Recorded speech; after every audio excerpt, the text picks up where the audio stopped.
Hai, Assalamualaikum adik-adik kelas 3. Pada video kali ini kita akan belajar tema 7, subtema 1, pembelajaran 6. Siti, Dayu, Rani, Udin, Beni, dan Edo ingin belajar membuat tempe. Di sekitar tempat tinggal mereka ada tempat pengolahan tempe. Sebelumnya mereka telah membaca beberapa informasi tentang pembuatan tempe. Bacalah teks bacaan berikut. Cara membuat tempe. Kedelai merupakan hasil perkebunan yang memiliki banyak manfaat.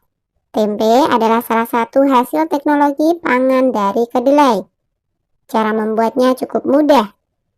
Kacang kedelai digunakan untuk membuat tempe. Selain itu, ditambahkan ragi tempe serta daun pisang. Pertama, kacang kedelai dicuci hingga bersih. Kemudian direndam selama 12-18 jam. Kacang kedelai dicuci hingga kulitnya terlepas. Lalu, kacang kedelai dikukus atau direbus hingga empuk. Kacang kedelai yang sudah empuk diangkat dan ditiriskan. Ragi tempe dapat ditaburkan jika suhunya telah berubah menjadi hangat. Kacang kedelai dapat dikonsumsi dalam bentuk yang baru, yaitu tempe, melalui teknologi pangan. Teknologi pangan bermanfaat agar kedelai dapat dinikmati sebagai jenis makanan baru. Zat gizi pada tempe dapat memperbaiki sel-sel tubuh yang telah rusak. Kacang kedelai dapat dikonsumsi dalam bentuk yang baru, yaitu tempe, melalui teknologi pangan. Teknologi pangan bermanfaat agar kedelai dapat dinikmati sebagai jenis makanan baru. Zat gizi pada tempe dapat memperbaiki sel-sel tubuh yang telah rusak. Amati teks pada paragraf terakhir. Apa manfaat teknologi pangan terhadap hasil panen kacang kedelai?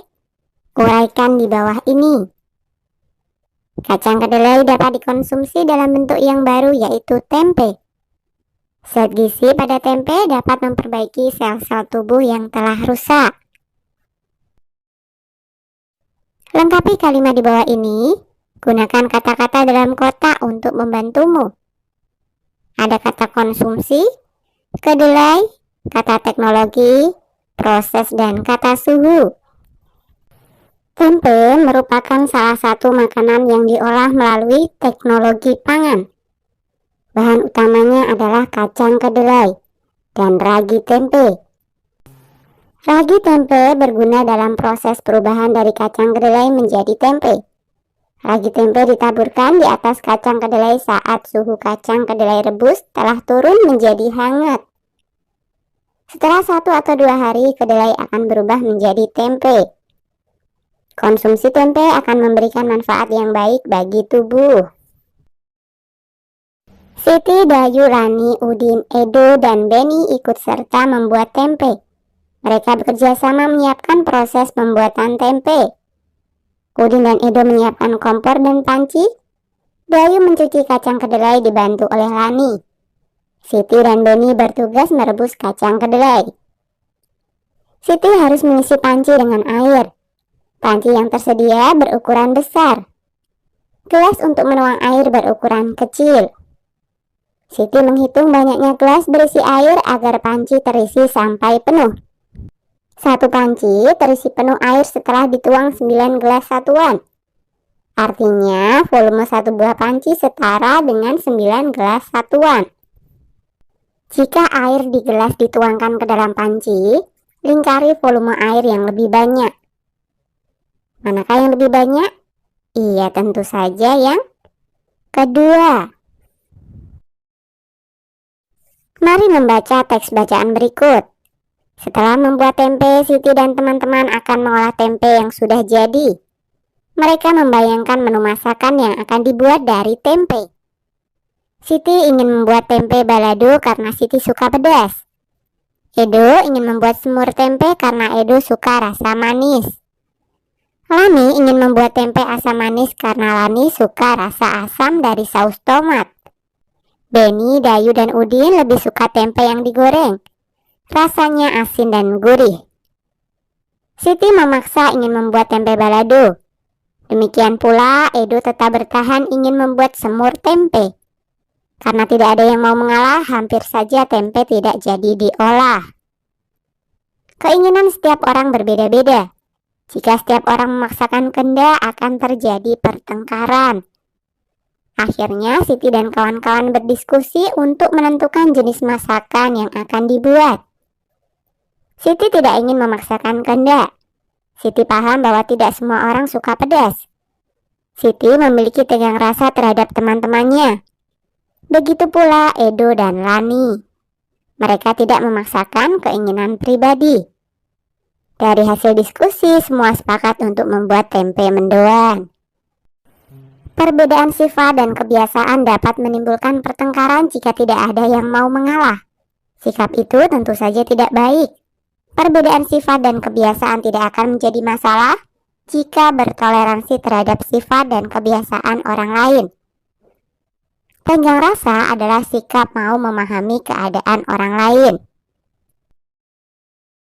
Diskusikan dengan temanmu mengenai hal baik dan tidak baik yang mungkin terjadi jika terdapat perbedaan sifat dan kebiasaan dari tiap orang. Hal yang baik dan hal buruk adanya perbedaan sifat dan kebiasaan tiap orang.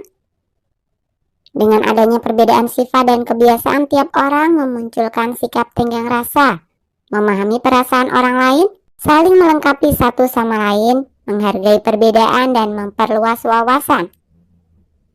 Kemungkinan hal terburuknya adalah bisa berbeda pendapat, perang antar suku, memicu pertengkaran, memaksakan kehendak dan tidak mau bersatu. Nah, amati hasil diskusi mengenai berbagai akibat dari adanya perbedaan sifat dan kebiasaan pada setiap orang, yaitu muncul sikap tenggang rasa, berbeda pendapat, perang antar suku bangsa, memahami perasaan orang lain, saling melengkapi satu sama lain, memicu pertengkaran, menghargai perbedaan, memaksakan kehendak, memperkaya wawasan, dan tidak mau bersatu. Nah, coba tuliskan kembali sikap yang perlu ditiru dan dihindari jika terdapat perbedaan pada tabel berikut. Yang perlu ditiru, yang pertama adalah muncul sikap tenggang rasa. 2. Memahami perasaan orang lain. 3. Saling melengkapi satu sama lain. 4. Menghargai perbedaan. 5. Memperkaya wawasan. Kemudian yang perlu dihindari, yang pertama adalah perang antar suku bangsa. 2. Berbeda pendapat. 3. Memicu pertengkaran. 4. Memaksakan kehendak, dan yang kelima tidak mau bersatu.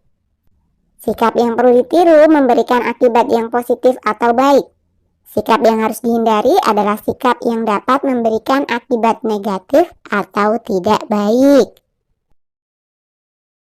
Oke, sampai di sini dulu video kali ini ya.